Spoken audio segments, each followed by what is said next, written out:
Have you ever thought about how a place can be 1,000 different things all at once, yet somehow it's still one single thing? Well, today we're going to dive deep into that very idea. We're using India as our guide to crack the code of unity in diversity. So let's start with this big puzzle. If you travel across India, it's a total sensory overload in the best possible way. You've got different languages, different foods, different clothes, different traditions. It's this incredible kaleidoscope of cultures. So the big question is, what's the invisible thread that holds this beautiful, complex puzzle together? To really get a handle on this, you got to start with the sheer scale. We're talking about 1.4 billion people. That is nearly 1/5 of every single person on Earth, all living inside one country's borders. The potential for diversity is just immense. And it is not just a big, uniform crowd. A huge study by the Anthropological Survey of India found over 4,600 distinct communities, each one with its own customs, its own social structures. The complexity, it just keeps piling on. Okay, now let's throw another layer on the puzzle. Those communities communicate in 325 different languages, and they're written in 25 different scripts. Just think about that for a second. These aren't just dialects, they are entirely different languages. I mean, how do you even start to build a single national identity from that? This isn't a new question.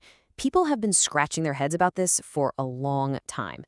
Over a century ago, the historian Vincent Smith was wrestling with this exact problem, and he landed on this beautiful idea, a phrase that really just nails it: unity in diversity. So here's the key. This isn't a paradox we have to solve. It's a principle we need to understand. It's a philosophy born from thousands of years of absorbing different cultures, of finding common ground, without ever demanding that everyone be the same. All right, so how does this whole unity in diversity thing actually play out in real life? Well, let's start with something we can all get behind: food. We're going to explore how just a few common ingredients build the foundation for an unbelievably diverse national menu. I mean, the number of different dishes you can find in India is just mind-boggling. We're talking thousands upon thousands. From the spicy curries in the south to the rich bread-based meals in the north, it is a true culinary kaleidoscope. So on the surface, it just looks like complete, wonderful variety, right? But here's the secret sauce, literally. Underneath all that amazing variety, there's a shared pantry. All across the country, the foundational ingredients are pretty much the same: rice, wheat, different millets and pulses, and a common set of spices like turmeric and ginger. It's like everyone's using the same handful of musical notes, but they're composing thousands of completely different, totally delicious songs. Next up, let's move from the kitchen to the closet.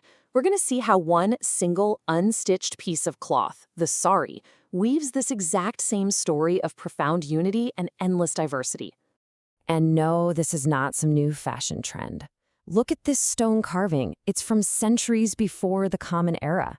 And you can clearly see a figure draped in what's obviously an early version of the sari.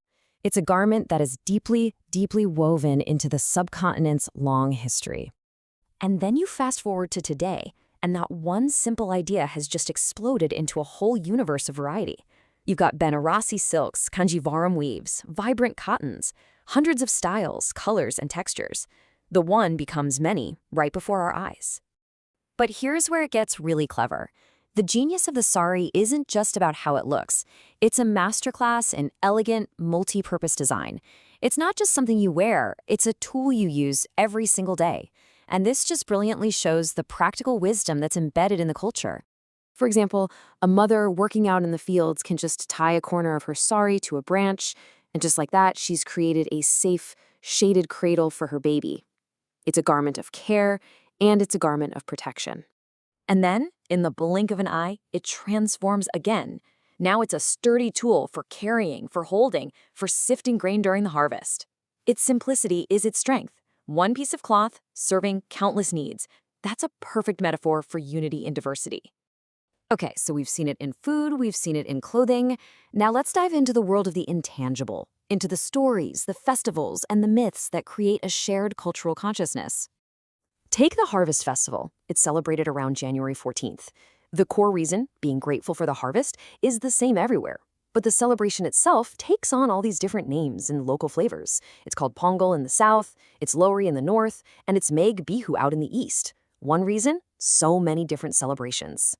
You know, at the very heart of this shared culture, you'll find two monumental stories, the Ramayana and the Mahabharata. For more than 2,000 years, these epics about heroes, about morality, about what's right and what's wrong, have been told and translated and adapted in every corner of India. And it's not just those big epics. Get this, the Panchatantra, a collection of ancient fables. There are over 200 different versions of these stories in more than 50 languages, not just in India, but all across the world. It's just this powerful example of how one core idea can branch out and enrich so many different cultures. So let's tie all of these different threads together. We've seen all these concrete examples, but what is the underlying philosophy here? Well, it's all about seeing the many in the one. The pattern is crystal clear, isn't it? In food, you have common staples that create thousands of dishes. In clothing, one single garment results in countless styles and uses. In festivals, a single purpose inspires all these different regional celebrations. And in literature, core stories are retold in all these different voices. That right there, that's the blue part of unity in diversity.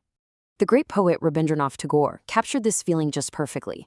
It's not about erasing the differences, but about finding this joy, this bliss, in seeing that single, unifying essence that plays out through all the wonderful variations.